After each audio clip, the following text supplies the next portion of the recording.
प्यारे साथियों, अगर आप भी 31 अगस्त को यूपी पुलिस का पेपर देने वाले हैं तो फिर ये वीडियो आपके लिए है। ये वीडियो बेहद खास उनके लिए है जो 31 अगस्त को यूपी पुलिस का एग्जाम देने वाले हैं। दोस्तों, बिल्कुल मिस ना करना इस वीडियो को, क्योंकि आज की क्लास में मैं आपको बताऊंगा मैथ के ऐसे सवाल जो 30 अगस्त की सेकेंड शिफ्ट में पूछे गए थे। और अगर ये सवाल 31 अगस्त में रिपीट हो गए, और दोस्तों पूरी संभावना है कि ये सवाल 31 अगस्त को भी रिपीट करेंगे, तो दोस्तों आप 90% हैरत में पड़ सकते हैं। तो पछताने से पहले आप इस वीडियो को जरूर देख लें। आप तरीके देखना, तरीके 100% आपको चौंकाएंगे। आप सभी साथियों का मैं विपिन हार्दिक स्वागत करता हूं अपने YouTube चैनल विपिन मैथ्स पर। तो दोस्तों आइए क्लास को करते हैं शुरू। साथियों देख लो, ये पहला सवाल। बच्चा लग जाएगा 2 की पावर लाने में और n के चक्कर में वो हो जाएगा बर्बाद। आप देख रहे हैं कि ऑप्शन में n का कहीं कोई मेंशन नहीं है। तो आप एक काम करो, सबसे आसान रहेगा कि अगर आप n को 0 कर दो। अगर n 0 हो गया तो 0/5 ये हो जाएगा 0। और हमें अच्छे से पता है अगर किसी वास्तविक नंबर की पावर अगर 0 है तो उसकी वैल्यू आती है 1। तो ये मान पूरा यहां से हो जाएगा खत्म, क्योंकि 1 से गुणा करेंगे तो नंबर यही बना रहेगा। अगर हमने n को 0 किया तो 16 की पावर 0, तो मतलब यहां से ही खत्म। अगर n को 0 किया तो यहां से 2n ये खत्म, और n यहां से खत्म। बस इतना सवाल बचा है। 4 की पावर 1, तो इसका मतलब है 4। 4 की पावर -1, तो इसका मतलब 1/4, और ये 4 पलट के जाएगा ऊपर, तो 4 × 4 = 16। और यही इस सवाल का उत्तर है। ऑप्शन नंबर सी ये करेक्ट है। बस सवाल खत्म दोस्तों, यही अपना तरीका है। प्रॉफिट लॉस का उम्दा सवाल है, बड़ा बेहतरीन क्वेश्चन है। 17 पुस्तकों को 720 रुपए में बेचने के बाद एक दुकानदार कहता है कि उसे 5 वस्तुओं के क्रय मूल्य की हानि हुई है, तो पुस्तक का क्रय मूल्य कितना है? देखना बहुत ध्यान से, बहुत संभावना है दोस्तों 31 अगस्त में भी ये सवाल आ सकता है इसी टाइप का। तो हानि के केस में आप याद रखना SP = CP - लॉस। 17 वस्तुओं को बेचा है तो 17 SP, तो 17 वस्तुओं को खरीदा होगा, 17 CP माइनस लॉस हुआ है 5 पुस्तकों के क्रय मूल्य के बराबर, तो यहां रखेंगे 5 CP। तो 17 SP 17 वस्तुओं का विक्रय मूल्य बराबर 12 वस्तुओं का क्रय मूल्य, और ये बराबर है 720 रुपए के। 12 पुस्तकों का क्रय मूल्य 720 रुपए।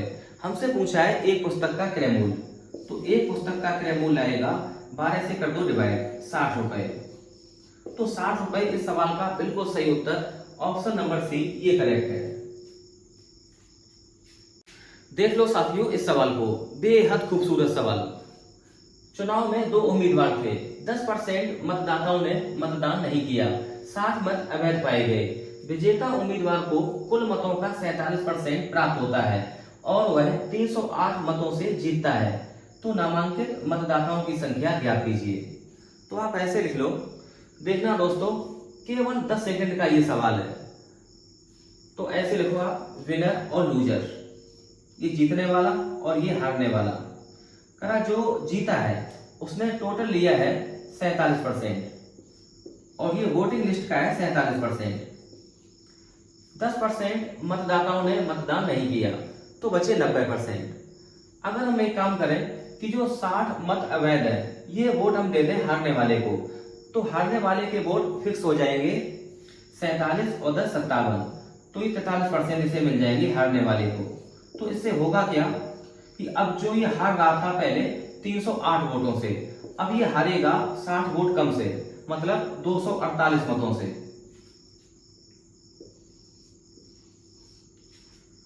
तो 47% - 43%। अब ये जीता है केवल 4% से, तो 4% की जो वैल्यू है वो है 248 के बराबर। तो 1% की वैल्यू आएगी, 1% बराबर 62 के। टोटल है 100%। 2 जीरो यहाँ चिपकाएंगे और 2 जीरो यहाँ। तो जो टोटल वोटिंग लिस्ट है वो 6200 की। यही अपना उत्तर है, ऑप्शन नंबर डी ये करेक्ट है। दोस्तों हम केवल वही सवाल कर रहे हैं जिसमें बच्चा परेशान हुआ होगा पेपर देते टाइम। तो देख लो एलसीएम एचसीएफ का बहुत बढ़िया सवाल है।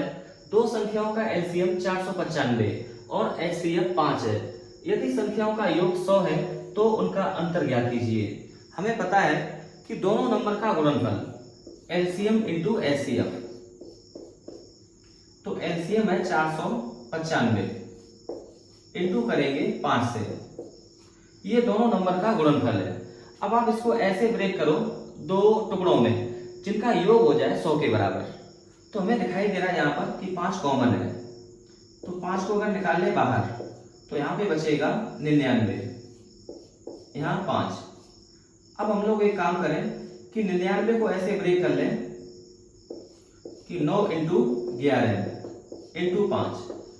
अब हम लोग बहुत आसानी से देख पा रहे हैं कि 9 का 5 में गुणा ये आएगा 45 और 11 का 5 में गुणा ये आ जाएगा 55। तो अब आप देख पा रहे होंगे कि 55 में अगर जोड़ेंगे 45 तो ये आ जाएगा 100 के बराबर। तो बस यही नंबर है 45 और 55। हमसे पूछा गया उनका अंतर, तो 55 और 45 का डिफरेंस आएगा 10 के बराबर और यही इस सवाल का उत्तर, ऑप्शन नंबर सी ये करेक्ट। तो दोस्तों इक्वेशन में आपको बिल्कुल नहीं फंसना, आपको करना है इस तरीके से। मिश्रण का सबसे फेमस टाइप यही है। जब कभी मिश्रण का इस टाइप का सवाल आता है 90% बच्चा शांत हो जाता है। बहुत बढ़िया सवाल है। एक मिश्रण में ग्लिसरीन और पानी का अनुपात 3:1 है। मिश्रण का कितना अंश निकाला जाए और कितना पानी प्रतिस्थापित किया जाना चाहिए ताकि ग्लिसरीन और पानी का अनुपात 1:1 हो जाए। तो आप ऐसे देखो कि यहाँ लिखो आप ग्लिसरीन और यहाँ पानी, ये रेशियो है 3:1। कितना भाग निकालें और उतना पानी मिला दें जो रेशियो हो जाए 1:1। तो टोटल रहेगा बराबर, क्योंकि जितना हमने मिश्रण निकाला है उतना हमने पानी डाला है, तो मात्रा रहेगी बराबर। 3 और 1 4 और यहाँ पर 1 और 1 2। इसको हमें करना होगा बराबर, तो इंटू कर दो आप 2 से। अब आप ये देखो कि ग्लिसरीन और पानी में से आपने किसको एक बार छेड़ा है, तो छेड़ा है केवल एक बार ग्लिसरीन को, क्योंकि जब हमने मिश्रण निकाला था तब ये केवल आई थी ग्लिसरीन। तो आप ग्लिसरीन को देखो, पहले कितनी ग्लिसरीन है 3, अब कितनी है 2, तो कितनी निकल गई 1। तो अकेली ग्लिसरीन तो आएगी नहीं, मिश्रण आया होगा, तो कितना 1 आया है कितने 3 पर, तो 1/3 भाग हमें निकालना होगा और इसके बदले में हमें पानी से भरना होगा। तो जो 1/3 है ये अपना सही उत्तर है, ऑप्शन नंबर बी ये करेक्ट। साथियों बिल्कुल अंदाजा नहीं था कि इस टाइप का सवाल यूपी पुलिस में आएगा। बड़ा गजब सवाल है। एक पात्र में 2 द्रव x और y 5:3 के अनुपात में है। जब 8 लीटर मिश्रण निकाला जाता है और कंटेनर को तरल y से भर दिया जाता है तो x और y का अनुपात 2:3 हो जाता है। प्रारंभ में बर्तन में कितने लीटर तरल x था। बहुत खूबसूरत सवाल। तो आप ऐसे देखो, सबसे पहले हम लोग लिखेंगे x और y का रेशियो। शुरुआत में है 5:3। ध्यान रखना दोस्तों, ये पहले x है और दूसरा तरल y है। यहां से हमने निकाला 8 लीटर, ये निकला मिश्रण। जब मिश्रण निकालेंगे तो रेशियो नहीं बदलेगा, रेशियो सेम रहेगा x और y का 5:3। अब इसके बाद में तरल y को भर दिया और कितना भरा है 8 लीटर। ध्यान रखना ये तरल y है 8 लीटर। अब जो रेशियो हो गया x और y का वो है 2:3।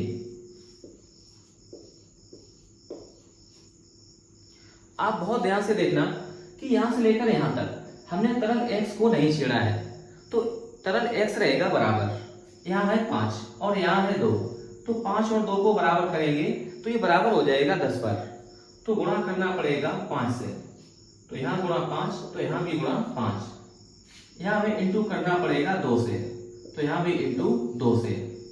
अब आप देख रहे कि जो तरल x है अब ये हो गया बराबर, यहाँ भी 10 और यहाँ पर भी 10। जो तरल y है यहाँ पे h है और यहाँ पे हो गया 15, तो 6 से 15 ये बना है 9 इकाई के बराबर। 9 इकाई बराबर, जिसकी वैल्यू हमें पता है 8 लीटर। अब आप एक काम करो कि आप बाद में निकाल लो कि टोटल मिश्रण है कितना। जितना बाद में है उतना ही पहले था, क्योंकि 8 लीटर निकाला था और 8 लीटर डाला था, तो मिश्रण रहेगा बराबर। तो बाद में मिश्रण है 10 है x और 15 है y, तो 15 10 25। 25 की वैल्यू आप निकाल लो, तो 25 इकाई बराबर, तो ये आ जाएगा 200 बटे 9, 200 बटे 9 लीटर। और यही मात्रा होगी शुरुआत में। अगर शुरुआत में है तो 5 3 8, इस 8 इकाई की वैल्यू होगी 200 बटे 9 लीटर। हमसे पूछा है शुरुआत में तरल x, जिसकी वैल्यू है 5, तो 5 इकाई बराबर 8 से अगर डिवाइड करेंगे तो ये आ जाएगा 25। 25 का 5 में गुणा करेंगे तो 125, 125 बटे 9 बराबर 12 में जाएगा एक बार, बचेगा 3 35, फिर जाएगा 3 बार 27, तो 13 सही 8 बटे 9 लीटर। शुरुआत में जो तरल x है वो 13 सही 8 बटे 9 लीटर, तो ऑप्शन नंबर डी ये करेक्ट है। बहुत गजब सवाल था दोस्तों। आते हैं क्वेश्चन नंबर 7 पर। दो संख्याएं x और y, तीसरी संख्या z से क्रमशः 20% और 28% कम है, तो संख्या y संख्या x से कितने परसेंट कम है। तो ऐसे लिखो आप x, y और z। यहां कंपैरिजन किया गया है z से, तो आप z को मान लो 100 के बराबर।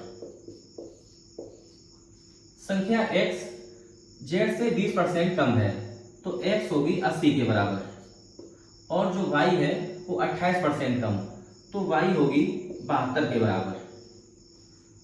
अब हमें कंपैरिजन करना है x और y में। अब z से कोई मतलब नहीं है, तो आप यहाँ पे ले लो रेशियो। अगर 8 से कर दे डिवाइड तो ये जाएगा 10 बार और ये जाएगा 9 बार। x और y में रेशियो 10:9, तो संख्या y संख्या x से कितने परसेंट कम है। दोस्तों जिससे कंपैरिजन किया जाए उसको आप ले जाओ 100 के बराबर, तो यहाँ कंपैरिजन किया गया है x से, तो अगर x 100 है तो y है 90, तो आप बताओ 100 से 90 कितना कम है, 10। 100 पर कम है तो 10%। 10% इस सवाल का बिल्कुल सही उत्तर है, ऑप्शन नंबर सी ये सही है। तो दोस्तों आज मैंने उन सवालों को सॉल्व किया है जो बिल्कुल चुनिंदा सवाल 30 अगस्त की सेकेंड शिफ्ट में पूछे गए थे, और दोस्तों पूरी संभावना है ऐसे सवाल रिपीट भी कर सकते हैं 31 अगस्त को, तो आप देखकर जरूर जाएं। आज की वीडियो में बस इतना ही। अगर वीडियो पसंद आई हो तो प्लीज लाइक करें, शेयर करें। देखने के लिए आपका दिल से शुक्रिया, बहुत धन्यवाद, बहुत मोहब्बतें, बहुत प्यार। एक बात और, जो बाकी सवाल है वो मैंने नहीं कराए, क्योंकि वो ऐसे ही सवाल थे जो हर शिफ्ट में आ रहे थे, सरल सरल सवाल। तो ये सवाल हमें ठीक लगे तो मैंने ये सवाल कराए। बस दोस्तों आज के लिए इतना ही।